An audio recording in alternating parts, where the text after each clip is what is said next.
Cross and Crescent. And we're fortunate to have with us Dr. Al-Hadid and Dr. Baldwin. And of course, Dr. Baldwin, before we had our first commercial break, Dr. Al-Hadid talked about the differences, quote unquote, between Malcolm and Martin. And I think he also indicated that there were more similarities between the two than differences, and that we've often heightened those differences. And let's have you to talk about those similarities. Okay, I'd like to pick up where he left off.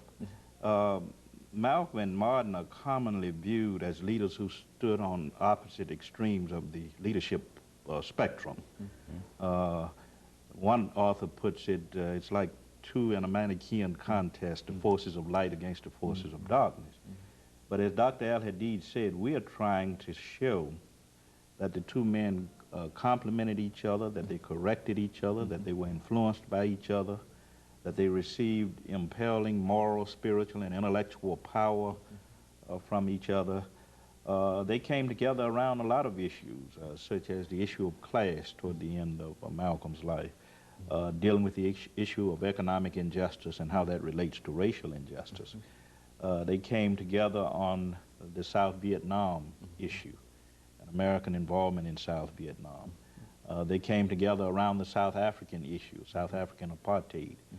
So we so often forget what they shared in terms of ideals because the images we get are of two men who were always in tension with one another and who was always standing on different ends of the spectrum.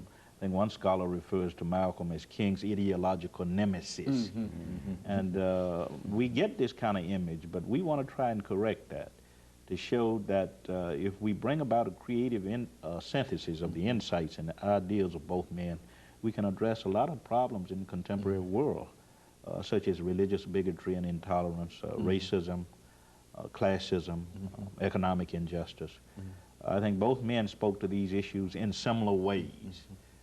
So there were many similarities despite the differences that we can point to. Now, if you were to take both these individuals and place them in society today, and you talked about post-September 11th, 2001, what would be, according to the way the two of you saw these individuals in your book, what would be your perception in reference to that? Certainly, from an Islamic point of view, Al-Hajj Malik al-Shabazz would be diametrically opposed to those incidents. Now, you make reference to Malcolm X as Al-Hajj Malik al-Shabazz. And I do that deliberately and intentionally because, as you know, he made the pilgrimage to Mecca and changed his name from Malcolm X to Malik al-Shabazz. And when you say Al-Hajj, it simply means that one who has made the pilgrimage. And so I like to think of him in that context because if you look at the surnames of all of his children, they're Shabazz. You look at the surname of his widow, who's now passed, who was also Betty Shabazz or Attila Shabazz, his daughter. So it's, you know, I'm trying to eliminate that contradiction. Now, he can't be Malcolm X and his children and Shabazz and his wife is Shabazz and his passport says Shabazz, so it was Al-Hajj Malik al-Shabazz. And so part of my contribution in the book was to present him as a Sunni Muslim and not a Nation of Islam Muslim. I mean, that was a stage in his life for about 18 years or so. But after he left the Nation of Islam, that's the point at which he gained universal consciousness. That's the point at which he started concerning himself with humanitarian issues, which brought him a lot closer to Dr. King. It was his ideology in the Nation of Islam that alienated him from Dr. King. And so as he became more humanitarian and more universal and international, he became closer and closer to Dr. King. Whether people realize it or not, Al-Hajj Malik al-Shabazz was nonviolent.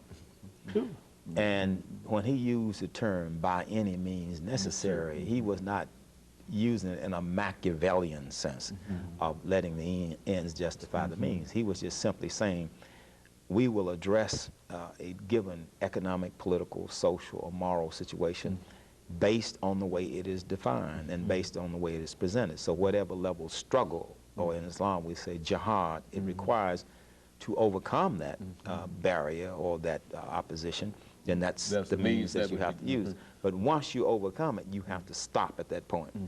Because if you don't stop at that point, then you become an oppressor and you also become violent, which he was opposed to. And he only spoke of armed struggle in self-defense.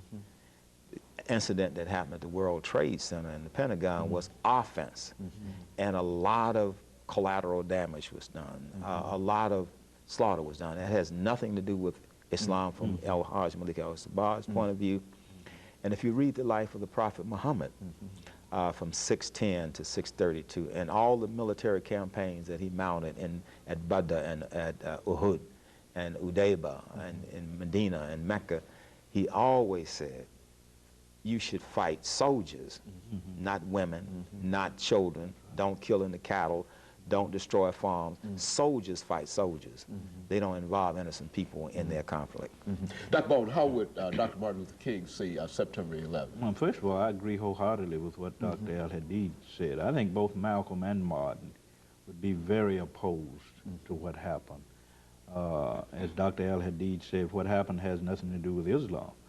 Obviously, Dr. King would have serious problems with it, with what happened. I also think he would have serious problems with the kind of response that the nation is implementing at this point. Dr. King always said you don't use military means to create community.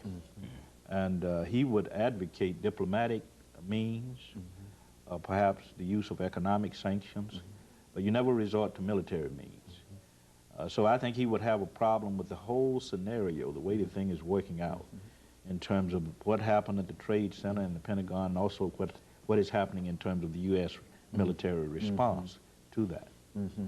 And of course, we're getting ready for our second commercial break, and when we come back, since we are dealing with the book, we want the two of you to give us some information relative to the book itself, that is the publication date and how it will be marketed, and some of your expectations in terms of this document. And so when we come back, we'll have about 6 minutes, I believe, to deal with that. And of course, we'll be back with our audience following this short commercial break. Gentlemen, before we had our